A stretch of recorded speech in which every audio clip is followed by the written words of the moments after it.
The servants' entrance at Hartwick Manor was meant to be invisible, a narrow corridor where those who served moved like ghosts through the lives of their betters. Which was precisely why Lady Charlotte Ashford found herself standing there at 2:30 on a Tuesday afternoon, wearing a maid's plain gray dress that hung shapeless on her frame, her auburn hair tucked severely beneath a cotton cap. She pressed herself against the wall as footsteps approached, expensive boots on stone, the kind that announced privilege and power without needing to speak. A man's voice, deep and cultured, spoke somewhere close. "I appreciate your hospitality, Lady Hartwick, but I confess I'm more interested in meeting your stepdaughter than attending another tedious dinner party." Charlotte's breath caught.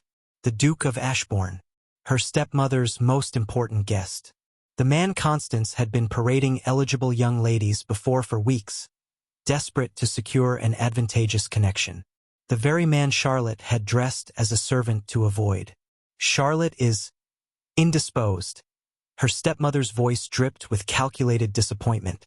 "Such a shame. She's quite accomplished, though perhaps a bit too bookish for some tastes."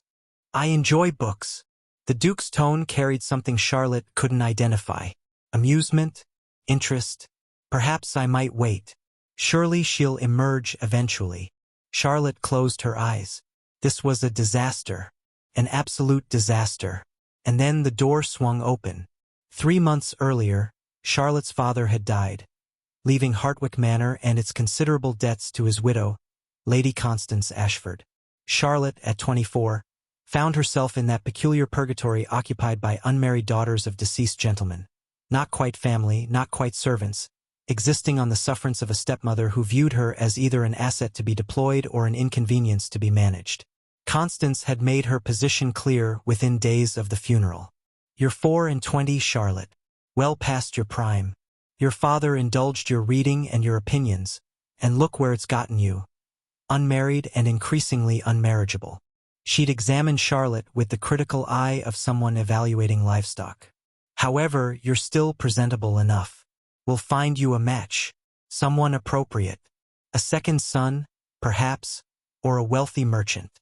Charlotte had learned quickly that appropriate meant whoever will take you without a substantial dowry, which we cannot provide. Her stepmother had transformed Hartwick Manor into a stage for elaborate social performances, hosting dinner parties and weekend gatherings that drained their already precarious finances. Constance claimed these events were investments, opportunities to secure advantageous connections that would save them all. What they really were, Charlotte knew, were additions. Pretty girls in expensive dresses, performing practice smiles and rehearsed conversation for gentlemen who were evaluating them like candidates for a position they hadn't applied for. Charlotte had participated in exactly 3 of these events before deciding she'd rather eat glass than endure another evening of pretending to be less intelligent than she was while some gentleman droned on about his hunting dogs. The solution had presented itself one afternoon when she'd observed the maids moving freely through the house, invisible to the guests. Servants weren't people to the aristocracy. They were functional objects, noticed only when they failed to perform their duties correctly. If Charlotte couldn't escape these wretched gatherings entirely, she could at least become invisible within them. She'd borrowed clothing from Mary, a maid close to her size, and discovered that a plain dress and humble posture rendered her utterly unremarkable to visitors. She could move through her own home unseen, retreating to the library or her rooms while her stepmother's guests never noticed her absence. It had worked beautifully for weeks, until today, until Alexander Harrington, Duke of Ashbourne, had arrived unexpectedly early and apparently developed an inconvenient interest in actually meeting her. The Duke stood in the doorway of the servants' corridor, tall and imposing in his dark blue coat. Charlotte kept her eyes downcast, curtsying quickly, praying he would simply move past her. He didn't move. "Forgive me." His voice carried genuine politeness, which somehow made everything worse. "I seem to have taken a wrong turn. I was looking for the library." Charlotte's heart hammered. Speak like a servant. Short, deferential responses. "Third door on the left, Your Grace. Down the main hall." "Ah, thank you." He paused. "You're certain?" "I was told by the second door." "Third door, Your Grace." She kept her eyes fixed on the floor. "The second door is the music room." How fortunate, I asked then. I have little use for pianofortes when I'm seeking books. Was he attempting conversation with a maid? Will that be all, Your Grace? Yes. Thank you for your assistance, miss. Damn. She couldn't give her real name. Mary, Your Grace. Miss Mary. A pleasure. He left, and Charlotte exhaled shakily. That had been close. Too close. She waited several minutes before emerging from the servants' corridor, intending to slip upstairs to her rooms. If she could change quickly, perhaps appear for dinner, her stepmother might not realize she'd been avoiding the Duke all afternoon. Except when she rounded the corner near the main staircase, she nearly collided with him again. This time he was emerging from the library, the correct library, third door, carrying a book. He looked up, registered her servant's dress, and his expression shifted to something like recognition. Mary, we will meet again. Your Grace. Another curtsy, this one less steady. Pardon me. I'll just... Is that Hartwick Manor's library? He gestured with the book. I must say, impressive collection. Someone in this household has excellent taste. Philosophy, history, poetry. All first editions, beautifully maintained. Charlotte bit her lip. The library was hers. Her father had indulged her passion for books, and had ordered volumes specifically for her. After his death, Constance had considered selling them, but Charlotte had convinced her they added to the manor's prestige. Lord Ashford was a learned man, Your Grace. Indeed, though I noticed several volumes that suggest ongoing acquisition. These books have been purchased within the last year. His dark eyes studied her with unsettling intensity. Someone in this household is still reading, still caring for this collection. Perhaps Lady Ashford, Your Grace. Lady Constance? His skepticism was unmistakable. We've corresponded. Her interests lie decidedly elsewhere. He moved closer. You know, Mary, you don't speak like a typical housemaid. Charlotte felt her face flame. I'm sure I don't know what Your Grace means. Your diction is too refined. Your posture is too upright. And... He tilted his head, studying her. You carry yourself like someone accustomed to commanding, not serving. I really must return to my duties, Your Grace. Of course. But he didn't move aside. Though I confess curiosity. What duties does a maid do in the middle of the afternoon when Lady Constance is preparing dinner guests? Preparation, Your Grace. There's always preparation. How tedious for you. His tone suggested he didn't believe her for a moment. Well, Miss Mary, thank you again for your assistance. I suspect we'll encounter each other again before the evening concludes. That was precisely what Charlotte was afraid of. Dinner was a catastrophe barely contained by social convention.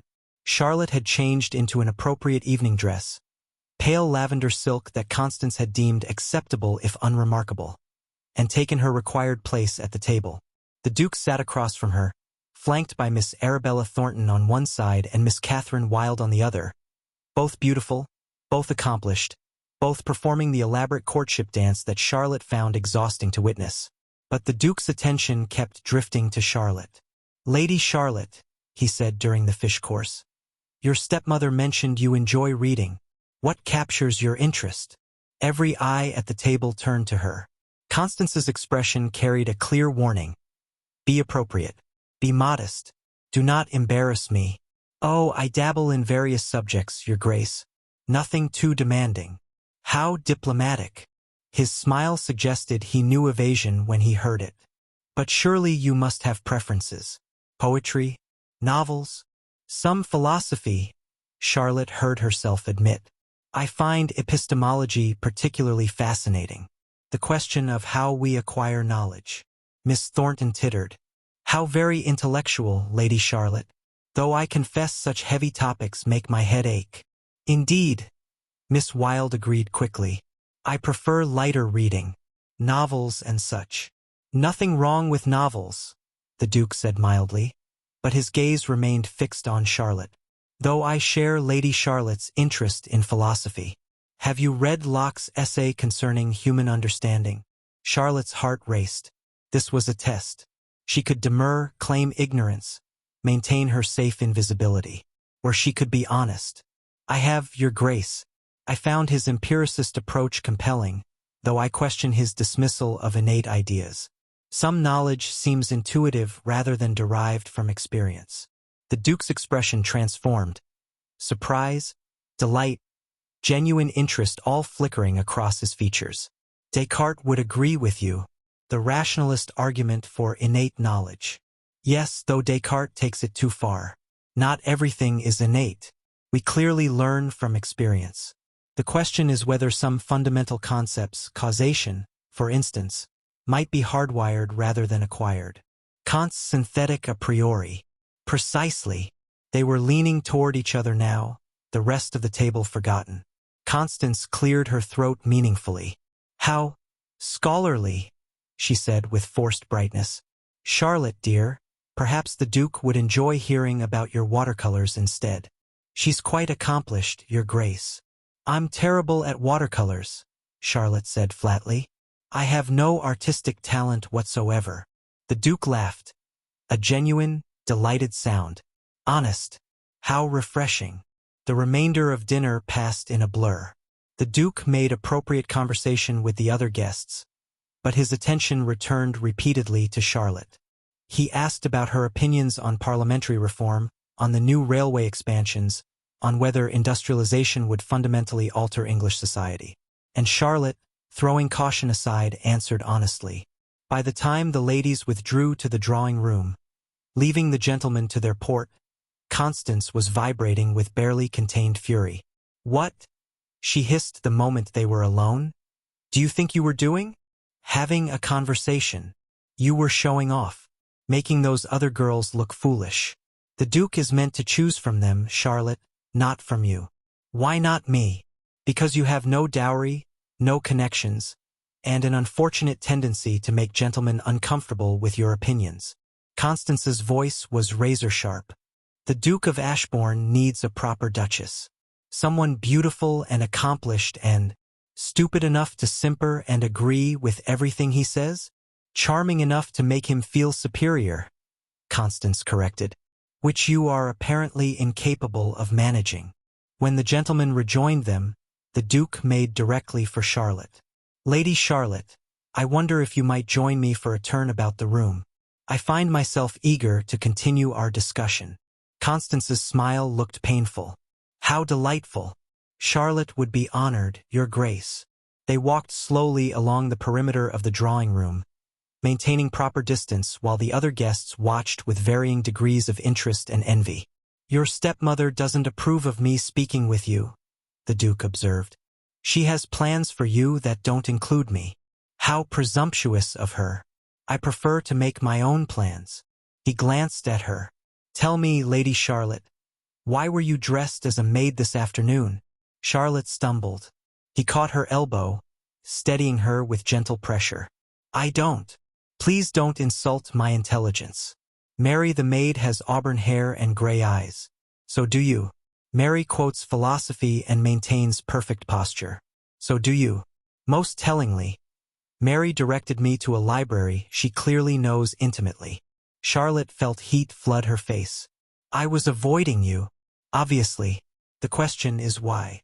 They'd reached a window alcove, partially screened from the rest of the room. Charlotte stopped, turning to face him directly. Because I'm tired, she said quietly. Tired of these performances. Tired of pretending to be less than I am so some gentlemen won't feel threatened. Tired of being paraded like livestock whilst my stepmother calculates my market value. So you disguised yourself as a servant. Servants are invisible. It seemed preferable to another evening of playing the simpering debutante. The Duke studied her for a long moment. Lady Charlotte, I have a proposition for you that will sound utterly mad. Her stomach dropped. Your Grace, tomorrow, I'm hosting a small gathering at my estate. Scholarly sorts, philosophers, reformers, academics. I wonder if you might attend. A gathering of intellectuals? People who value ideas over appearances, conversation over performance. His expression was earnest. I think you'd find it considerably more pleasant than this evening's entertainment. My stepmother would never permit it. Then don't tell her. His smile was conspiratorial. Send word you're visiting a friend. I'll arrange a carriage. Come as yourself, Charlotte. Not the perfect young lady your stepmother demands. Not the invisible servant you were this afternoon. Just yourself. It was reckless, improper, potentially disastrous. What time should I be ready? His smile could have powered all the gas lamps in London. The Duke's gathering was everything Charlotte had dreamed intellectual discourse could be and everything society insisted it should never become for a woman. The drawing room at Ashbourne House hummed with animated discussion. A Cambridge professor debated factory reform with a Scottish economist. A female author, actually published, actually acknowledged, discussed the moral implications of poverty with a reformist MP. And in the center of it all, Alexander Harrington, Duke of Ashbourne, facilitated conversations with the ease of someone who genuinely cared about ideas over status. Charlotte found herself swept into a discussion about education reform with three gentlemen who didn't once suggest her opinions were charming or inappropriate. They simply engaged with her arguments, challenged her reasoning, and treated her like an intellectual equal.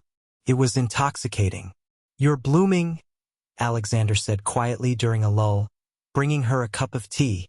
They'd progressed to first names somewhere between Locke and Hume. "I've never seen you look so alive." "I've never been allowed to be alive like this," Charlotte admitted. "At home, I'm expected to be decorative and agreeable. Here, I'm expected to think." "You should always be expected to think. It's one of your most compelling qualities." The way he looked at her, truly looked as if memorizing every detail, made her breath catch. "Alexander, why did you really invite me here?" "Because I spent 3 years in ballrooms watching accomplished young ladies perform for me. Beautiful, polished women who could paint watercolors and play pianofortes and make perfectly appropriate conversations about absolutely nothing." He set down his teacup with deliberate care.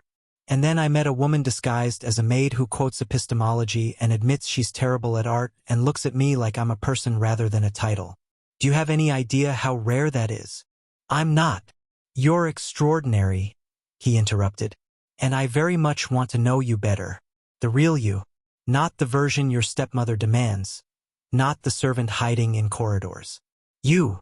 Over the next 3 weeks, Charlotte attended 4 more gatherings.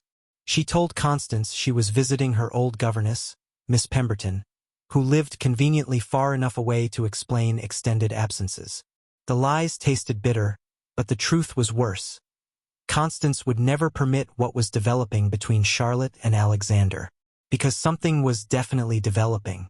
It started with intellectual attraction. Long conversations about philosophy and politics that stretched into evening, both of them so absorbed in debate they forgot propriety dictated they should never be alone together. Then came the small touches. His hand at her elbow, guiding her through a doorway. Her fingers brushed him when he handed her a book. The way they sat closer with each meeting, drawn together like magnets, until one afternoon Charlotte looked up from a volume of Kant and realized Alexander was staring at her with an expression that had nothing to do with philosophy. "What?" she asked, suddenly self-conscious. "I'm trying to determine when exactly I fell in love with you." The words hung in the air between them, terrifying and wonderful. "Alexander, I think it was that first dinner, when you argued with me about innate knowledge and looked absolutely furious that I challenged your reasoning." He moved closer, his voice dropping. "Or perhaps it was watching you in that ridiculous servant's dress, trying so hard to be invisible when you're the most visible person in any room to me. You can't love me." "Why not?" "Because I have no dowry, no connections, and a stepmother who will never permit this." Charlotte felt tears prickling behind her eyes. "Because dukes don't marry impoverished ladies who quote philosophy and can't paint watercolors. This duke does." He took her hands, his grip warm and certain. "Charlotte, I don't care about dowries or connections. I care about spending the rest of my life with someone who challenges me, who fascinates me, who makes me want to be better than I am. Society will. Society can go hang." His intensity was breathtaking. "I'm a duke. I have certain privileges when it comes to disappointing societal expectations. Marrying for love rather than advantageous connections is one of them." Constance will never agree. Then we'll find another way. He pulled her closer, their faces inches apart. Charlotte, I'm not asking for your stepmother's blessing. I'm asking for yours. Do you feel this? What's between us? She did. God help her, she did. Yes, she whispered. But feeling something doesn't make it possible. Then we'll make it possible. He kissed her then, gentle and reverent, and Charlotte felt her carefully constructed walls crumble entirely. She was in love with the Duke of Ashbourne, and it was going to destroy everything. The destruction came exactly 3 days later. Charlotte returned home from another visit with Miss Pemberton to find Constance waiting in the entrance hall, her expression glacial. My study. Now. Charlotte's stomach dropped, but she followed her stepmother into the small room that had once been her father's sanctuary. Constance closed the door with ominous precision. Where have you been? I told you. Miss Pemberton's. Don't lie to me. Constance threw a letter onto the desk. I received this from Lady Hartwick's sister, who was visiting friends in the countryside. She saw you, Charlotte. Saw you entering Ashbourne House. Unchaperoned. Multiple times. Charlotte's blood turned to ice. I can explain. Explain? Explain how you've been sneaking around with the Duke of Ashbourne, ruining both your reputations? Explain how you've destroyed any chance we had of securing advantageous matches from his connections. Constance's voice rose. What were you thinking? I was thinking, Charlotte said, her own temper flaring, that I'm 24 years old, that I'm tired of being treated like property to be managed, that perhaps I deserve some happiness. Happiness? Constance laughed bitterly. You foolish girl. Do you think the Duke of Ashbourne is actually going to marry you? An impoverished nobody with no connections and a ruined reputation. He loves me. He's amusing himself with you, Constance said cruelly. Men like that don't marry women like you, Charlotte. They seduce them, ruin them, and move on to appropriate matches. Alexander isn't like that. Alexander. Constance's eyes narrowed. You're on Christian name terms. How wonderfully improper. Tell me, how far has this affair progressed? It's not an affair. Then what is it? Because from where I stand, it looks like a duke has taken advantage of a desperate woman, and now we're all going to pay the price. A knock at the door interrupted them. A maid entered, looking nervous. Begging pardon, my lady, but the Duke of Ashbourne is here. He's asking for Lady Charlotte. Constance's expression turned calculating. Show him to the drawing room. Tell him we'll be there momentarily. After the maid left, Constance turned to Charlotte with cold determination. Here's what's going to happen. You're going to go into that drawing room and end whatever this is with the Duke. Politely, finally, and without causing further scandal. No, it wasn't a request. If you don't end this, I will make certain everyone in London knows about your clandestine meetings. Your reputation will be destroyed. You'll never marry, never have any kind of future. Is that what you want? I want Alexander. Then you're more foolish than I thought. Constance moved toward the door. You have two choices, Charlotte. End this now, or I'll make sure the Duke understands exactly what kind of woman you are. A fortune hunter who entrapped him with impropriety. That's not true. Truth is irrelevant. Perception is what matters. And I can make certain the perception is devastating for you both. Charlotte felt tears spilling down her cheeks. Why are you doing this? Because you're going to ruin everything, Constance said simply. This family's reputation, our social standing, any chance of securing beneficial connections. I won't allow it. Not even for whatever schoolgirl fantasy you've constructed about love. She left Charlotte standing in the study, her world crumbling around her. Alexander waited in the drawing room, pacing with barely contained energy.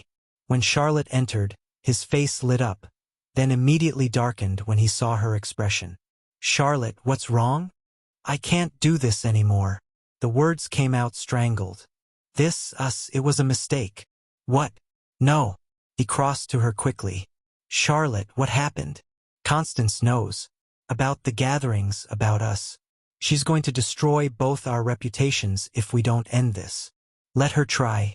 I don't care. I care. Charlotte pulled away from his reaching hands. You're a duke, Alexander. You have position, power, security. I have nothing. If my reputation is destroyed, I have nowhere to go, no way to support myself. I become completely dependent on Constance's charity. Then marry me, right now, today. We'll go to Scotland, find a blacksmith, and confirm every ugly thing society will say about me? That I trapped you?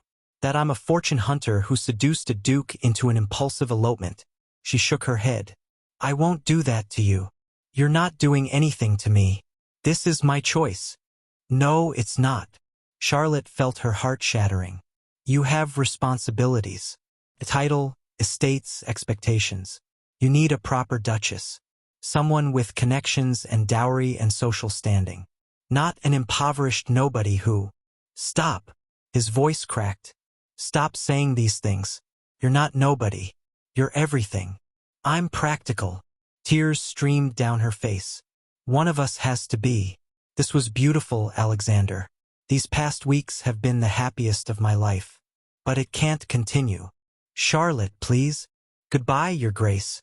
She fled before he could respond, before she could change her mind, before she could throw away every practical consideration and damn them both. Behind her, she heard Alexander calling her name, desperate and broken, but she didn't turn back. Charlotte spent the next week confined to her rooms, allegedly suffering from a severe cold that prevented her from receiving visitors. In truth, she was drowning. She'd made the right decision, the practical decision, the decision that protected both their reputations and futures. So why did it feel like she'd ripped her own heart out? On the 8th day, Constance summoned her to the drawing room. You have a visitor. Charlotte's heart leapt. Alexander. He'd come back. He'd convinced Constance. He'd found a solution. But the woman waiting in the drawing room wasn't Alexander. Lady Beatrice Harrington, Dowager Duchess of Ashbourne, stood by the window examining a porcelain figurine with the critical eye of someone accustomed to evaluating value at a glance. She was perhaps 60, dressed in elegant gray silk, with silver hair arranged in an elaborate coiffure and eyes that reminded Charlotte painfully of Alexander's. Dark, intelligent, assessing. Lady Charlotte. The Dowager Duchess's voice carried aristocratic authority. I believe we need to talk. Constance looked between them, clearly torn between curiosity and calculation. Perhaps I should. Leave us. It wasn't a request. What I have to say to Lady Charlotte is private. After Constance departed with obvious reluctance, the Dowager Duchess settled onto the sofa with practiced grace. Sit, child. You look like you're about to faint. Charlotte sat, her mind reeling. Why was Alexander's mother here? I know about your relationship with my son, Lady Beatrice said without preamble. Alexander told me everything. The gatherings, the conversations, his intentions toward you. Your Grace, I never meant to fall in love with him? The Dowager Duchess's expression softened slightly. Love rarely asks permission, my dear. It simply arrives and creates chaos. I ended it. I told him we couldn't continue. Yes, because your stepmother threatened you. Lady Beatrice's tone turned cold. Lady Constance and I have had a very enlightening conversation. She's agreed to be considerably less obstructive going forward. Charlotte blinked. I don't understand. Let me be clear, Lady Charlotte. I have spent the last 3 years watching eligible young ladies parade themselves before my son.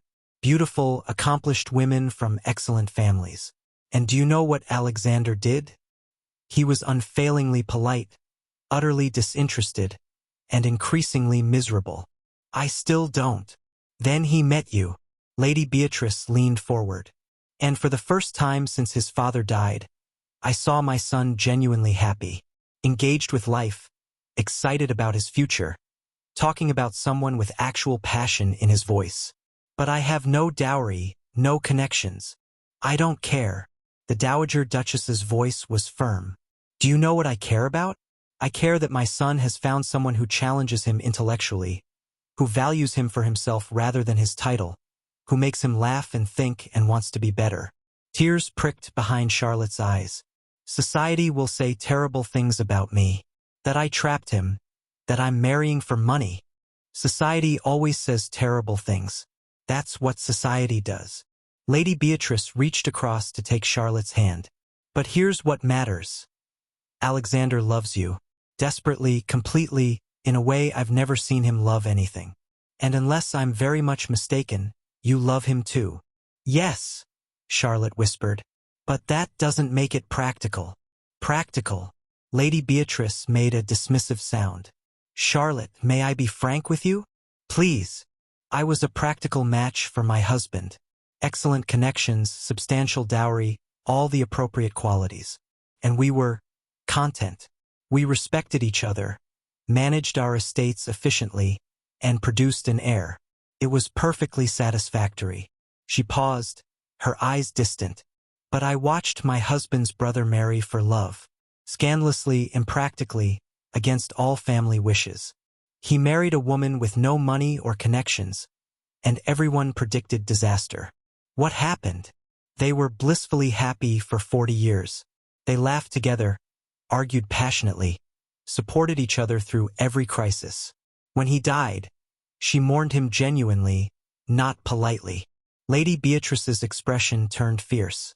And I realized I'd wasted my life being practical when I could have been happy. I don't want Alexander to waste his life, she continued. I don't want him to marry someone appropriate and spend decades being respectfully miserable. If he's found love, real, genuine love, I'm not going to let fear or social convention or meddling stepmothers destroy it. Charlotte couldn't speak around the lump in her throat. So here's what's going to happen, Lady Beatrice said briskly. You're going to stop hiding in your rooms feeling noble and self-sacrificing.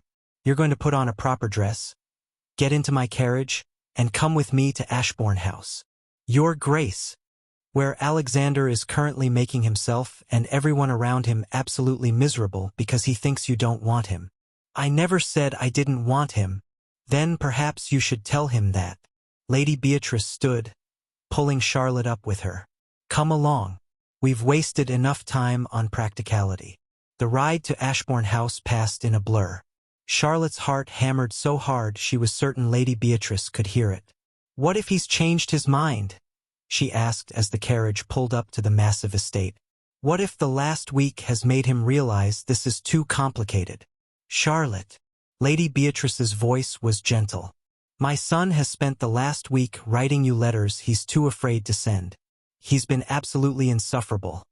Snapping at servants, refusing meals, pacing his study like a caged animal. The man is miserable. Trust me when I say he has not changed his mind.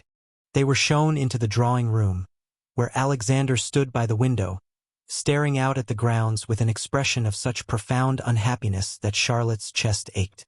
Alexander, Lady Beatrice said, you have a visitor. He turned, his face carefully blank, until he saw Charlotte. The transformation was instantaneous. Hope, disbelief, desperate longing all flickered across his features in rapid succession. Charlotte. Her name on his lips undid her completely. Lady Beatrice discreetly withdrew, closing the door behind her with audible finality. For a long moment, neither of them moved. They simply stared at each other across the drawing room. Years of loneliness and weeks of happiness and days of heartbreak hanging between them. I'm sorry, Charlotte said finally. I'm so sorry, Alexander. I thought I was protecting you, protecting us, but I was just afraid, he finished, crossing the room in quick strides. I know. I understand. This whole thing is terrifying. Your mother came to see me. I know. I asked her to. He stopped just out of reach, as if afraid to touch her in case she disappeared. I know I should give you space, respect your decision, all those proper things gentlemen are supposed to do. But Charlotte, I can't. I can't let you go thinking I'm better off without you. You are better off. I'm not. His voice cracked. I'm miserable. Absolutely wretched. These past 8 days have been the worst of my life, and I've experienced some truly terrible days. Alexander, let me finish. He took a shaky breath. You said you were being practical, protecting my reputation, my position. But Charlotte, what good is any of that if I'm spending the rest of my life regretting losing you? Tears spilled down her cheeks. I don't want to be the reason you're criticized or looked down upon. Then be the reason I'm happy instead. He finally closed the distance between them, his hands coming up to frame her face with heartbreaking gentleness. Be the reason I wake up excited about the day ahead. Be the reason I laugh and think and challenge myself to be better. Be my wife, Charlotte. Not because it's practical or advantageous or appropriate, but because I love you. Desperately, completely, impossibly. I love you too, she whispered. So much it terrifies me. Good. We can be terrified together. His thumb brushed away her tears. Say yes, please, Charlotte. Say you'll marry me and let everyone think whatever they want to think. Say you'll spend the rest of your life arguing with me about philosophy and making me laugh and being exactly yourself. She looked up at him, this brilliant, unexpected man who'd seen through her servant's disguise to the person underneath, who'd invited her into his world of ideas and conversations, who'd looked at her like she was precious rather than problematic. Yes, she said. Yes, Alexander, I'll marry you. His kiss was desperate and reverent, joy and relief and love all tangled together. Charlotte wrapped her arms around him and held on tight, feeling like she was finally home. I have conditions, she said when they finally broke apart, both of them slightly breathless. Name them. No more hiding. No more pretending to be less than I am to make other people comfortable. Agreed. What else? I want to continue attending your intellectual gatherings. I want to be part of those conversations. Absolutely. You make them considerably more interesting. He smiled. Anything else? I'm still terrible at watercolors, and I have no intention of learning. Alexander laughed, the sound bright with happiness. I wouldn't have you any other way. He pulled her close again, and Charlotte felt the last of her fear dissolve. This was real. This was happening. Against all practical considerations and social conventions, she was going to marry the Duke of Ashbourne, and she'd never made a better decision in her life. The scandal was everything Charlotte had feared, and somehow not nearly as devastating as she'd imagined. Lady Cromwell declared the match highly irregular and quite possibly inappropriate. Miss Arabella Thornton cried for 3 days, then rebounded magnificently by securing the attention of a wealthy earl. Miss Catherine Wilde spread rumors about Charlotte being a fortune hunter, which lasted approximately 1 week before society moved on to more interesting gossip. Constance made a show of being delighted with the match, conveniently forgetting she'd tried to prevent it. Lady Beatrice watched this performance with barely concealed amusement and made certain everyone knew Charlotte was marrying into the family with the Dowager Duchess's full blessing. The wedding took place 6 weeks later at St. George's. Not a small, quiet affair despite Charlotte's preference, but a grand society event because, as Alexander pointed out, if we're going to scandalize people by marrying for love, we might as well do it spectacularly. Charlotte wore ivory silk that actually flattered her figure, her auburn hair arranged simply rather than tortured into elaborate curls. She carried no flowers. Instead, she held a small leather-bound volume of Locke's essay concerning human understanding that Alexander had given her. Something borrowed, he'd said with a grin, from my library to yours. As she walked down the aisle, Charlotte caught sight of her reflection in a window and barely recognized herself. Not because she looked different, but because she looked happy. Genuinely, radiantly happy in a way she'd never imagined possible. Alexander waited at the altar looking devastatingly handsome and uncharacteristically nervous. When she reached him, he took her hand and whispered, "Still terrified?" "Absolutely," she whispered back. "You?" "Petrified. Also happier than I've ever been. It's very confusing." The ceremony passed in a blur of vows and rings and a kiss that was probably slightly too passionate for a church setting. Judging by the disapproving cough from the bishop, Charlotte didn't care. Afterwards, at the wedding breakfast, Lady Beatrice pulled her aside. "Welcome to the family, my dear.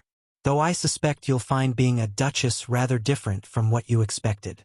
"How so?" "You'll have considerably more responsibilities and considerably more freedom." Lady Beatrice's smile was knowing. Use both wisely, and don't let anyone tell you there's a proper way to be a duchess. There are as many ways to occupy the role as there are women who hold it. Thank you, Charlotte said sincerely, for everything, for supporting us, for intimidating my stepmother. Intimidating is such a harsh word. I prefer strategically persuading. Lady Beatrice's expression turned serious. Charlotte, I meant what I said. You make my son happy. That's worth more than any dowry or connection. Don't ever let anyone convince you otherwise. 3 years later, the library at Ashbourne House had been expanded twice, once to accommodate Alexander's ongoing acquisition of philosophical texts, and once to make room for Charlotte's growing collection of educational treatises. You're obsessed, Alexander observed from his position on the floor, where their 2-year-old daughter, Emma, was attempting to climb him like a particularly determined mountaineer. I'm committed to educational reform, Charlotte corrected, not looking up from her correspondence. There's a difference. You've written to Parliament 3 times this week, and they're finally listening. The bill for expanded primary education has real momentum now. Papa up, Emma demanded, tugging on Alexander's cravat. I'm as up as I can get while sitting down, darling. He scooped her into his lap, where she immediately began pulling books off the lower shelves. Your mother is going to change the world through sheer persistence. I learned from the best. Charlotte finally looked up, smiling at the sight of her husband and daughter surrounded by scattered books. Remember when you told me I should always be expected to think? I've created a monster. You've created a partnership. She set aside her papers and moved to sit beside them. Though perhaps we should teach Emma not to eat the books. That's quite expensive literature she's drooling on. She's got excellent taste. That's Aristotle.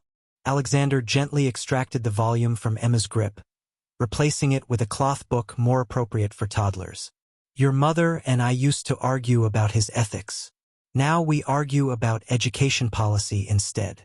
We don't argue. We have spirited discussions. You threw a cushion at me last week. You were being deliberately obtuse about funding structures. I was playing devil's advocate. Emma looked between them, then threw her cloth book at Alexander's head with surprising accuracy. She learned that from you, Alexander said dryly. Charlotte laughed, pulling them both close. This, her impossible family, her unexpected life, the partnership she'd never imagined possible, was everything. Later that evening, after Emma was tucked into bed and they'd retreated to their private sitting room, Alexander pulled Charlotte onto his lap. Do you remember the day we met? He asked, his arms circling her waist. Which version? When I was pretending to be a maid. When you were trying so hard to be invisible and were instead the only person I could see. He pressed a kiss to her temple. I knew then, you know. Knew what? That you were going to completely upend my life. Charlotte turned to look at him properly. Regrets? Not even one. His expression was tender. You gave me everything I didn't know I needed. Challenge, partnership, love. A daughter who throws books at my head. She's your daughter when she's throwing things. And yours when she's brilliantly precocious. He smiled. I love you, Charlotte. Every brilliant, argumentative, book-throwing part of you. I love you too. She kissed him softly. Thank you for seeing me. The real me, underneath the servant's clothes and the social performance. Thank you for letting yourself be seen. They sat together in comfortable silence, watching the fire burn low. 2 people who'd found each other against all probability and built something extraordinary. Alexander, Charlotte said eventually. I'm glad I wore that servant's dress. He laughed, the sound warm and happy. So am I, love. So am I. The charitable society meeting at Ashbourne House was nothing like the tedious gatherings Charlotte remembered from her stepmother's home. This one was actually productive. Charlotte stood at the front of the drawing room, presenting her proposal for expanded educational opportunities for working-class children. The women gathered, a mixture of aristocrats, scholars, and reformers, listened with genuine interest. The current system fails to recognize that intelligence exists independent of social class, Charlotte argued. By limiting education to those who can afford it, we waste countless brilliant minds. Lady Cromwell, present by some social quirk Charlotte couldn't fathom, sniffed disapprovingly. Really, Your Grace, such radical ideas. What will people think? That the Duchess of Ashbourne has a functioning mind and isn't afraid to use it, Lady Beatrice said sweetly from her position by the window. How terribly scandalous. Several women laughed.